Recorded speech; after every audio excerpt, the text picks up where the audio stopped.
আমন্ত্রণ STV news আপডেটে, সঙ্গে আছে আমি সালাউদ্দিন সাদি। বিএনপি মহাসচিব মির্জা ফখরুল ইসলাম আলমগীর বলেছেন, আওয়ামী লীগ সরকার দেশটাকে জাহান্নামে নিয়ে গেছে। কেউ বিএনপি করলে তার চাকুরি হয় না, বাজেটে মুদ্রাস্ফীতি কমানোর কোনো উদ্যোগ নেই, বিদেশিদের স্বার্থে দেশের অর্থনীতি ধ্বংস করে দিয়েছে ক্ষমতাসীনরা, ধ্বংস করে দিয়েছে শিক্ষা প্রতিষ্ঠানও। আওয়ামী লীগ আজ জাতির জন্য বড় এক সমস্যা, তাদের কথাবার্তায় বোঝা যায় তারা দেশ বিক্রি করে দিয়েছে। উপজেলা নির্বাচনে 5 বছরে কোটিপতির সংখ্যা বেড়েছে 3 গুণ। 5 বছরে সংসদ সদস্যের চেয়ে বেশি সম্পদ আয় বেড়েছে উপজেলা চেয়ারম্যান প্রার্থীদের। সকালে উপজেলা নির্বাচন নিয়ে এক সংবাদ সম্মেলনে এ তথ্য জানায় টিআইবি। জানানো হয়, এবারের উপজেলা নির্বাচনে ব্যবসায়ী প্রার্থীর সংখ্যা বেড়েছে 8% হারে। 2019 সাল থেকে শতভাগ এবং এর বেশি আয় বৃদ্ধি পেয়েছে এমন জনপ্রতিনিধির সংখ্যা 251 জন। একই সময়ে 50 বা এর বেশি আয় বৃদ্ধি পেয়েছে এমন জনপ্রতিনিধির সংখ্যা 360 জন।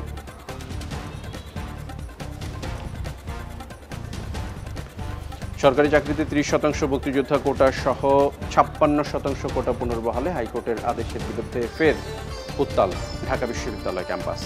কোটা বাতিল চেয়ে বৈষম্যহীন সমাজ গড়তে ক্যাম্পাসে বিক্ষোভ করেন কয়েক হাজার শিক্ষার্থী। বেলা 11টার দিকে ঢাবির কেন্দ্রীয় গ্রন্থাগারের সামনে থেকে বিক্ষোভ মিছিল শুরু হয়ে কলাভবন, মল চত্বর, ভিসি চত্বর, টিএসসি হয়ে ক্যাম্পাসের বিভিন্ন সড়ক প্রদক্ষিণ শেষে রাজু ভাস্কর্যের পাদদেশে সমাবেশ মিলিত হয়।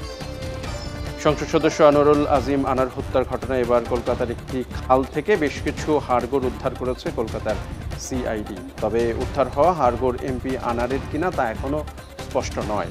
তবে উদ্ধার হওয়া আনার হত্যাকাণ্ডে সবশেষ গ্রেফতার সিয়ামকে নিয়ে সকালে ভাঙড়ের সাতুলিয়া এলাকায় বাগজোলা খালে নামেন সিআইডির সদস্যরা। এরপর সিয়ামের দেয়া তথ্য অনুযায়ী তল্লাশি চালিয়ে কিছু হাড়গোড় খুঁজে পান তারা। সিয়ামের দাবি, এগুলো বাংলাদেশের এমপি আনারের শরীরেরই হাড়। কুমিল্লার বুড়িচং উপজেলা সীমান্তে ভারতীয় সীমান্তরক্ষী বাহিনী বিএসএফের গুলিতে আবারও এক বাংলাদেশি নিহত হয়েছে। 60 বিজিবির অধিনায়ক জানান, সকালে আনোয়ার হোসেন ভারতের অনুপ্রবেশের চেষ্টা করে। এ সময় বিএসএফ সদস্যরা তাকে লক্ষ্য করে গুলি ছড়ে, এতে সে গুলিবিদ্ধ হয়ে মারা যায়। বিষয়টি নিয়ে বিএসএফের সাথে আলোচনার চেষ্টা চলমান রয়েছে বলে জানান তিনি। এবার দেশের বাইরের খবর। ইসরায়েলি সামরিক বাহিনীর মধ্য গাজায় এক শরণার্থী শিবিরে অভিযান চালিয়ে 4 জিম্মিকে উদ্ধার করেছে। তবে এই উদ্ধার অভিযানে কমপক্ষে 236 ফিলিস্তিনি নিহত হয়েছে। আজ বিভিন্ন সংবাদ মাধ্যমের প্রতিবেদনে বলা হয়, ভয়াবহ এই অভিযানে 400 ফিলিস্তিনি আহত হয়েছে। ইসরায়েলি প্রতিরক্ষা বাহিনী এক বিবৃতিতে জানিয়েছে যে জিম্মিদের ইসরায়েলের সামরিক গোয়েন্দা এবং বিশেষ বাহিনী দুটি আলাদা স্থান থেকে উদ্ধার করা হয়েছে।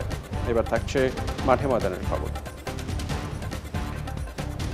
ডালাস থেকে নিজেদের দ্বিতীয় ম্যাচের ভেন্যু শহর নিউ ইয়র্কে পৌঁছেছে বাংলাদেশ দল, যেখানে নিজেদের দ্বিতীয় ম্যাচে দক্ষিণ আফ্রিকার মুখোমুখি হবে টাইগাররা। শ্রীলঙ্কার বিপক্ষে ম্যাচ জিতে বেশ ফুটফুটে মেজাজে সেরেছেন ক্রিকেটাররা। এদিকে টি-20 বিশ্বকাপে হাই ভোল্টেজ ম্যাচে আজ মুখোমুখি হবে দুই চিরপ্রতিদ্বন্দ্বী ভারত পাকিস্তান। নিউ ইয়র্কের নাসাউ কাউন্টি স্টেডিয়ামে ম্যাচ শুরু হবে বাংলাদেশ সময় রাত 8:30টায়।